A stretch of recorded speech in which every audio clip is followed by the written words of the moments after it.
वहीं उत्तर प्रदेश का चुनावी बिगुल बज चुका है। सभी दल अपने अपने हिसाब से दावे और वादे कर रहे हैं और वोटरों को साध रहे हैं। लेकिन इस बार के यूपी चुनाव में एक अजीब चीज जो देखने को मिल रही है वो है इस बार चुनाव में बुजुर्ग नेताओं को किनारे कर युवा और नए खून पर सभी पार्टी जोर दे रही है।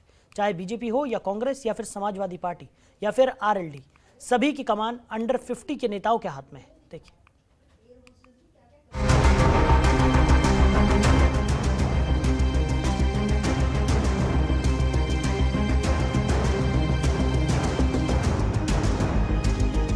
युवा पीढ़ी के हाथ चुनावी बागडोर। अंडर 50 करेंगे अच्छे अच्छों की छुट्टी।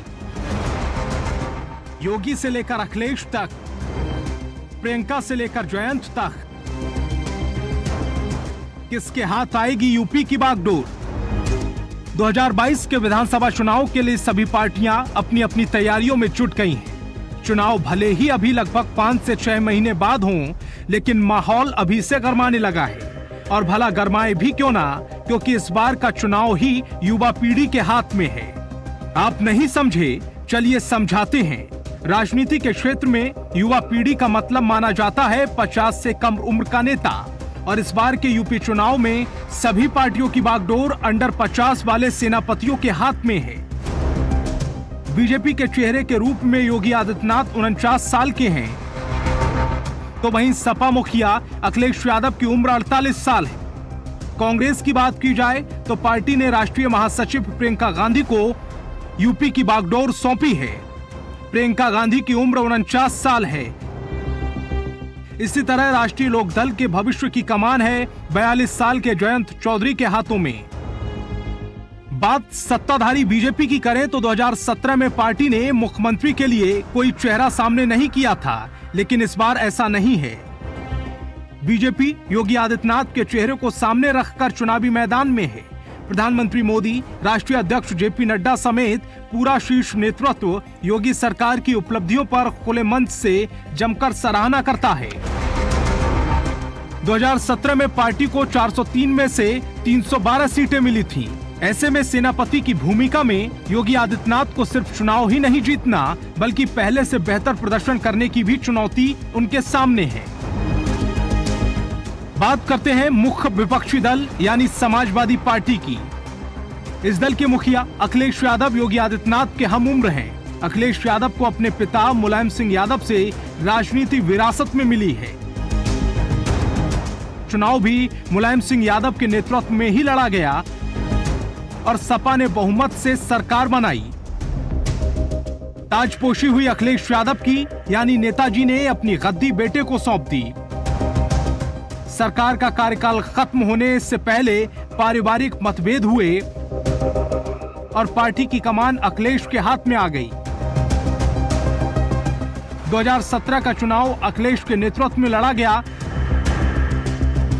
लेकिन पार्टी सिर्फ 47 सीट पर विपक्षी दल तक सीमित रह गई।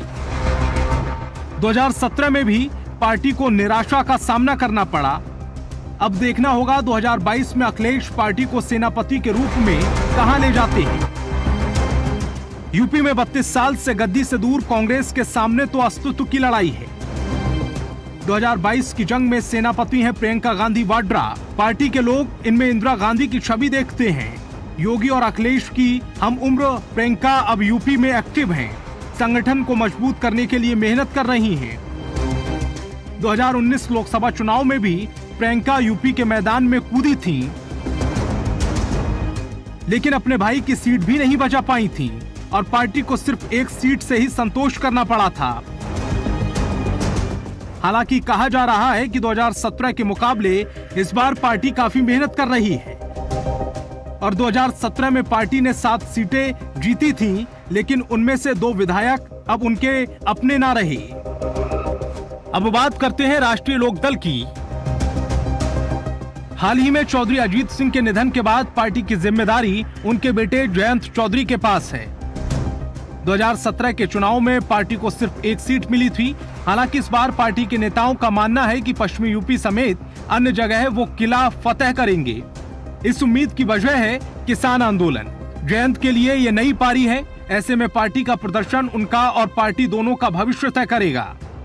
यानी साफ है कि भविष्य के नेताओं के हाथ अपनी अपनी पार्टी का भविष्य बनने का सुनहरा मौका है, और इस मौके को कैसे भुनाते हैं और जनता उन्हें किस तरह का समर्थन देती है, देखने वाली बात होगी। Bureau report, Jantantra TV. खबरों के निष्पक्ष विश्लेषण के लिए सब्सक्राइब करें Jantantra TV and press the bell icon. Never miss any update.